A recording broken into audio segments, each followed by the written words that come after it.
அனைவருக்கும் வணக்கம். இந்த வீடியோ பாருங்க. நான் ரெடி, நீங்க ரெடியா? கான்பிடென்டா இருக்கக்கூடிய உங்களை பார்க்கும்போது என்னுடைய நம்பிக்கையும் இன்னும் பல மடங்கு உற்சாகத்தை கூட்டுது. ஓகே, கான்பிடென்டா இருங்க, வெற்றி நிச்சயம் அப்படின்னு யார் சொல்வான்னு உங்களுக்கு நல்லாவே தெரியும். ஆக்சுவலா முதல்வர் அவர்கள் வாய் தவறி அதான் சொல்ல வந்திருப்பாருன்னு நினைக்கிறேன். என்ன விஷயம்னா, நேற்றைய தினம் திமுகவினுடைய இளைஞர் அணி மாநாடு நடைபெற்றது. ஆனா அந்த மாநாடு நீங்க பாத்தீங்கன்னா ஒரு பெரிய அளவுக்கு பேசப்பட்ட மாநாடா அப்படின்னு கேட்டீங்கன்னா ஆமா. ஆனா ட்ரோல் மெட்டீரியலா பேசப்பட்ட மாநாடா மாறிடுச்சு. ஏன்னா அந்த மாநாடு நீங்க பாத்தீங்கன்னா தொடங்கின முதல்ல இளைஞர் அணின்னு போட்டுட்டே இருந்தாங்க. ஆனா எனக்கு என்னமோ அதை பார்க்கும்போது ஒரு முதியோர் அணி மாநாடு மாதிரிதான் இருந்தது. இளைஞர்களை விட அங்க வந்தவங்க எல்லாருமே ஒரு 50-60 வயசுக்கு அதிகமானவங்க தான் நிறைய பேர் அங்க பார்க்க முடிஞ்சது. ஸோ இளைஞர் அணி மாநாடு அப்படின்னு ஏன் சொல்றாங்கன்னு எனக்கு புரியல. ஏன்னா அந்த மாநாடு ஃபுல்லாவே நீங்க பாத்தீங்கன்னா இந்த முதியோர் அணி தான் அதிக அளவுல இருந்தாங்க. அவங்கதான் அந்த கொடியை பிடிச்சிட்டு நிக்கிறது. ஆனா அந்த கிரௌடு மத்தியிலே ஒரு உற்சாகமோ ஒரு மகிழ்ச்சியோ ஒரு நம்ம கட்சிக்காக வந்திருக்கோம் அப்படின்ற ஒரு உத்வேகமோ எதுவுமே இல்லை. ஏதோ ஒரு பிளாங்கா நின்ன மாதிரி தான் இருந்தது. அண்ட் அந்த மாநாடுல முழுக்க முழுக்க ஏதோ ஒண்ணு காப்பி பேஸ்ட் பண்ண மாதிரிதான் இருந்துச்சு. உங்களுக்கு நல்லாவே தெரியும் யாரை காப்பி பேஸ்ட் பண்ணி அவங்க அந்த மாநாடு நடத்தினாங்க அப்படின்ட்டு. இந்த வீடியோ பாருங்க. அமைப்பு பலமும் இல்லாம, எந்தவித கட்டுப்பாடும் இல்லாம, கொள்கைனா என்ன, லட்சியம்னா என்னன்னு எதுவுமே தெரியாம வெற்று கூச்சல் போடுகின்ற ஒரு கூட்டம் இன்னைக்கு தமிழ்நாட்டுல சுத்திக்கிட்டு இருக்கு. அவங்களால தமிழ்நாட்டுக்கு எந்தவித பயனும் கிடையாது. ஓகே, கொள்கை இல்லாத கூட்டம், கொள்கைனா என்னன்னே தெரியாத கூட்டம் அப்படின்னு சொன்னாரு. ஆக்சுவலா திமுக தொண்டர்களுக்கு கொள்கைனா ரொம்ப நல்லா தெரியும் தான் நான் நினைக்கிறேன். ஏன்னா இந்த வீடியோ பார்க்கும்போது உங்களுக்கே அது புரியும்.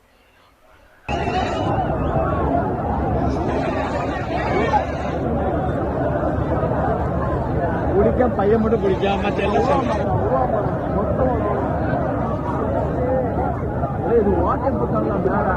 ஆமா ஓட்ட போட்டாங்க. உள்ள தள்ளி வர பாருங்க. விஜய் கரூர் சம்பவம் இருக்கு. ஓட்டை போட்டு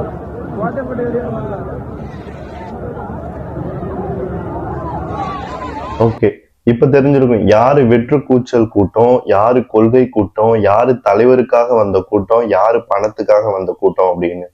சோ துணை முதல்வர் அவர்கள் ரொம்ப இமேஜினேஷனோட பேசிட்டு இருந்தாரு, கொள்கை கூட்டம் அது இதுன்னு சொல்லிட்டு. ஆனா இங்க வந்திருந்த முக்காவாசி பேரு கொடுக்கப்பட்ட தொகைக்காக வந்த கூட்டம் அப்படின்றத மறந்துட்டாருன்னு நினைக்கிறேன். எந்த விதமான உற்சாகமும் இல்லாத ஒரு கூட்டமா அது இருந்தது. சாதாரண சாப்பாட்டுக்காக அடிச்சுக்கிற கூட்டமா இருந்தது. அண்ட் நிறைய தடவை நம்ம பார்த்திருக்கோம், எல்லா திமுக அதிமுகவினுடைய மாநாடுகள்லயும் அந்த மாநாடு முடிஞ்ச உடனே அங்க இருக்கிறவங்க எல்லாம் அந்த வாழை கன்றுகளை எடுத்துட்டு போறதும், அங்க இருக்கிற பழங்களை பிடிக்கிட்டு போறதும், இது எல்லாத்தையும் நம்ம வாடிக்கையா பார்த்துட்டு தான் இருக்கோம். ஆனா இவங்க எல்லாம் பேசுறது என்னமோ கொள்கை கூட்டமா, தாவேகா சைடு இருக்கிறவங்க எல்லாம் கொள்கை எதுவுமே தெரியாதவங்க அப்படின்னு பேசும்போது உள்ளபடியே சிரிப்பு தான் எனக்கெல்லாம் வருது. ஏன்னா இந்த அளவுக்கு தான் இந்த திராவிட கட்சிகள் தமிழ்நாட்டை ஏமாத்திட்டு இருந்திருக்கு. கொள்கை கூட்டம்னு சொல்லிட்டு ஒரு 4 பேருக்கு கொள்கை தெரியுதுன்னா 4 லட்சம் பேருக்கு கொள்கைனா என்னன்னே தெரியாது அந்த கட்சியில இருக்கிறவங்களுக்கு. ஸோ கிட்டத்தட்ட இது ஒரு மாஃபியா மாதிரிதான் ரன் பண்ணிட்டு இருக்காங்க. பணம் கொடுத்து கூட்டத்தை சேர்த்துட்டு அதுல ஒரு பெருமை வேற. தாவேகாக்கு கூட்டம் கூடிட்டா கூட்டம் ஓட்டா மாறாதுன்னு சொல்லிட்டு அழ வேண்டியது. இவங்களுக்கு கூட்டம் கூடிடுச்சுன்னா நாங்க ஜெயிக்க போறோம் பாத்தீங்களா, மக்கள் எழுச்சியோட வந்திருக்காங்க. எழுச்சியோட வரல, 200க்காக வந்திருக்காங்க, அவ்வளவுதான். இதுல என்ன பெருமைன்னு எனக்கு தெரியல. பார்க்கும்போது ஃபுல் அண்ட் ஃபுல் இந்த மாநாடு ஒரு ட்ரோல் மெட்டீரியலா சிரிக்கும்படியா தான் இருந்தது. இந்த வீடியோவை பாருங்க. ஒன்றிய அரசினுடைய ரேங்க் ஆனாலும் சரி, நேஷனல் மேகசின்கள் வெளியிடக்கூடிய ரேங்கிங் ஆனாலும் சரி,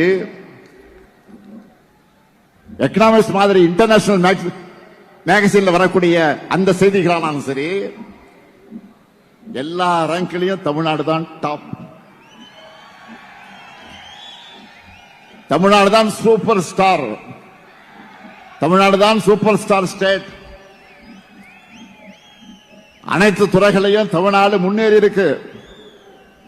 ஓகே, வரல ஏன் ட்ரை பண்ணணும் அப்படின்றதுதான் நம்மளோட கேள்வியா இருந்தது. ஆக்சுவலா இந்த திமுகவை சேர்ந்த சில அடிவருடி பத்திரிகையாளர்களும் சரி, திமுகவினுடைய அடி தொண்டர்கள் அப்படின்னு சொல்ற அடிமட்ட கொத்தடிமைகளும் சரி, சொல்ற முதல் விஷயம் என்னன்னா, தாவேகா தலைவருக்கு பேசவே தெரியல, ஸ்பெல்லிங் மிஸ்டேக்கோட பேசுறாரு, வாய் தவறி பேசுறாரு அப்படின்னு சொல்லிட்டு. அவங்களோட ஃபேஸையும் முகத்தையும் பார்த்துட்டு வந்துட்டு இங்க பேசணும். அவங்க தலைவர் எப்படி சரளமா பேசுறாரு அப்படின்றத நேத்து பார்த்துருப்பாங்க அவங்க மாநாட்டுல. சோ ஒருத்தவங்களை குற்றம் சாட்டுறதுக்கு முன்னாடி நம்ம சரியா இருக்குமா அப்படின்றத பார்க்கணும்.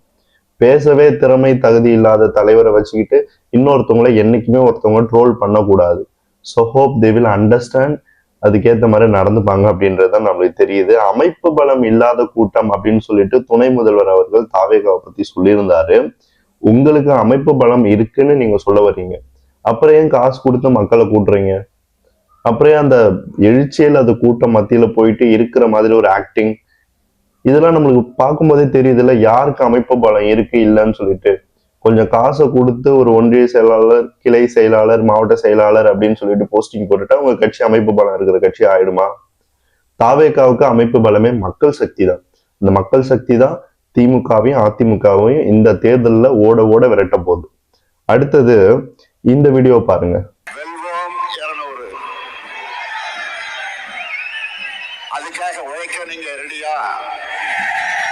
ஓகே, வெல்வோம் 200, அதுக்கு நீங்க ரெடியா? நான் ரெடி அப்படின்னு சொல்றாரு.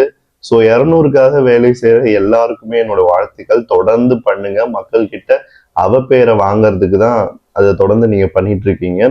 ஸோ 200க்காக ஒர்க் பண்ற அந்த கூட்டத்துக்கு உற்சாகமா இவர் ஒரு அறிவிப்பு வெளியிட்டு இருக்காரு, அவ்வளவுதான். இன்னும் நல்லா ஒர்க் பண்ணுங்க. என்னைக்குமே 200 ரூபாயை தாண்டி உங்களால ₹1 கூட அங்க வாங்க முடியாது. ஏன்னா கொத்தடிமையா இருந்தா கேள்வி கேட்க கூட உங்களுக்கு எல்லாம் உரிமையோ தகுதியோ கிடையாது அப்படின்றதுதான் அந்த குடும்பத்துல இருந்து வர்ற ஒரே பதில். ஸோ வெல்வோம் 200, அதுக்காக உழைங்க, படைப்போம் வரலாறு. ஒரு வேலை 300 கொடுத்தா அதுவே உங்களுக்கு வரலாறா தான் இருக்கும்னு நினைக்கிறேன். ஓகே, இந்த மாதிரிதான் இந்த மாநாடானது போயிட்டு இருந்தது.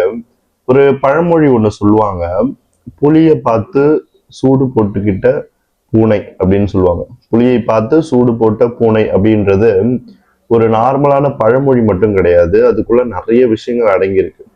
நான் இதை யாரையும் கம்பேர் பண்ணி சொல்ல விரும்பல. இந்த 2 வீடியோவை பார்த்து நீங்களே தெரிஞ்சுக்கோங்க.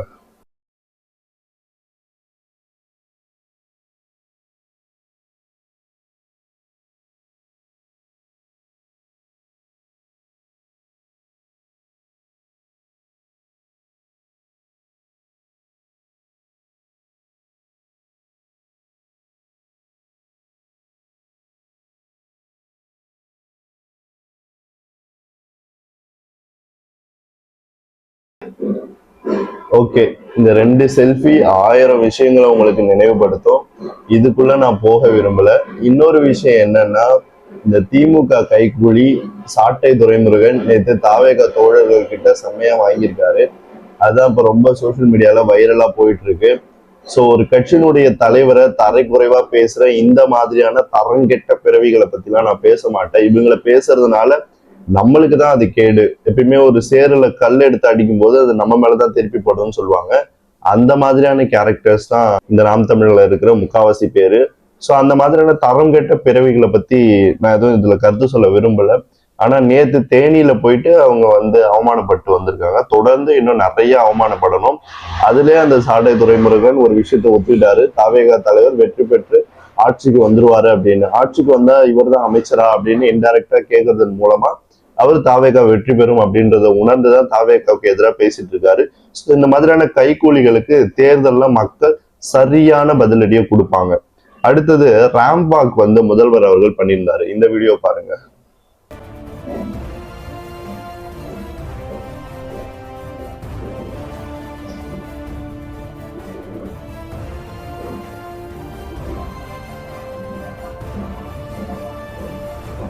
திமுகனா பிரம்மாண்டம், அதுல இளைஞரணினா பிரம்மாண்டம், இன்னும் சொன்னா உதயநிதினா அதை விட பிரம்மாண்டம். நம்முடைய டார்கெட் என்ன? வெல்வோம் 200. ஓகே, நீங்க ராம்பாக் கூட காப்பி கேட் மாதிரி பண்ணிட்டீங்க. ஆனா அதுல இன்னொரு விஷயத்தையும் அவர் சொல்றாரு, இளைஞர் அணி அப்படின்னு சொல்லிட்டு. அதை மட்டும் கொஞ்சம் சொல்லாம இருந்திருக்கலாம். ஏன்னா அது முதியோர் அணி மாநாடாதான் எனக்கெல்லாம் தெரிஞ்சது. எங்க இளைஞர்கள் பெரிய அளவுக்கு நின்னாங்க அப்படின்னு பார்க்கும்போது எங்கேயுமே பெருசா இல்ல, அங்கங்க கொஞ்சம் பேர் நின்னாங்க. அதுவும் எதுக்காக வந்த கூட்டம் அப்படின்றது எல்லாருக்குமே தெரிஞ்ச விஷயம்தான். ஸோ திமுக இளைஞர் அணி மாநாடு இல்ல, இது முதியோர் அணி மாநாடு அப்படின்றதுதான் நம்மளுக்கு தெரிய வர விஷயமா இருந்தது. அதுவும் அந்த இளைஞர் அணி மாநாட்டுல வந்தவங்களாம் முதல்ல மாநாட்டுக்கு வர்றதுக்கு முன்னாடி ஒரு இடத்துக்கு போயிட்டு வந்தாங்க, டாஸ்மாக் போயிட்டு தான் அங்க வந்தாங்க. ஸோ கொள்கை கூட்டம், தத்துவ கூட்டம் அப்படின்னு சொல்லிட்டு இங்க கம்பு சுத்துற வேலையெல்லாம் இதுக்கப்புறம் திமுகவை சேர்ந்தவங்க எல்லாம் நிறுத்திக்கிறது ரொம்ப நல்லது. ஏன்னா அவங்களே இந்த மாநாடு மூலமா அம்பலப்பட்டுட்டாங்க. இதை தொடர்ந்து இவர் பண்ணிட்டு இருக்காரு. சோ கொள்கை கூட்டம் அப்படின்னு சொல்லிட்டு இதுக்கு மேலேயும் திமுகவை சார்ந்தவங்க யாராவது பேசுனாங்கன்னா அதுக்கு தக்க பதிலடியை வந்து எல்லாருமே இனிமேல் வழங்குவாங்க. ஏன்னா அந்த மாதிரி தான் அந்த மாநாடு நடந்திருக்கு. கொள்கை கூட்டம்னு சொல்றாங்க இல்லையா, அந்த கொள்கை கூட்டம் எப்படிப்பட்ட கூட்டம் அப்படின்றத இதுல பாருங்க.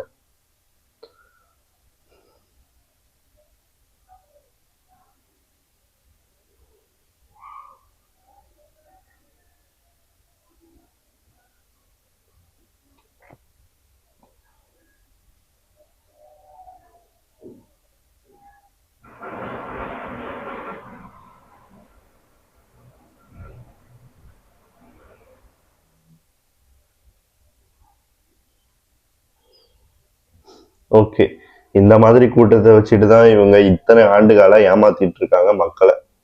சோ கொள்கை தத்துவம் இது எல்லாமே அண்ணாவோட முடிஞ்சு போயிடுச்சு திமுகல. எம்ஜிஆர் ஜெயலலிதா அம்மாவோட முடிஞ்சு போச்சு அதிமுகல. இப்ப இருக்கிற இந்த ரெண்டு கட்சிகளுமே மக்களை ஏமாற்றி அந்த ஓட் பேங்கை வச்சு சர்வைவ் ஆகிற கட்சிகளா தான் இருக்கு. இந்த ரெண்டு கட்சிகளுமே மக்கள் மன்றத்துல இந்த முறை 2026 தமிழ்நாடு சட்டமன்ற தேர்தல்ல பலத்த அடி வாங்கி படுதோல்வியை சந்திப்பாங்க. கொள்கை கூட்டம் அப்படின்னு சொல்லிட்டு சமுதாயத்தை சீரழிக்கிற ஒரு கூட்டத்தை தான் திமுகவும் அதிமுகவும் இத்தனை நாட்களா வளர்த்துட்டு பெரிதுபடுத்திட்டு இருந்தாங்க.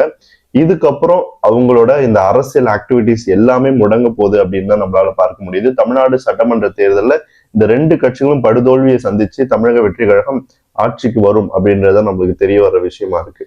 ஸோ இது போல இன்னொரு வீடியோல உங்களை சந்திக்கிறேன். ஆல்மோஸ்ட் இந்த வீடியோ ஒரு ரியாக்ஷன் வீடியோ மாதிரியே போயிடுச்சு. நன்றி.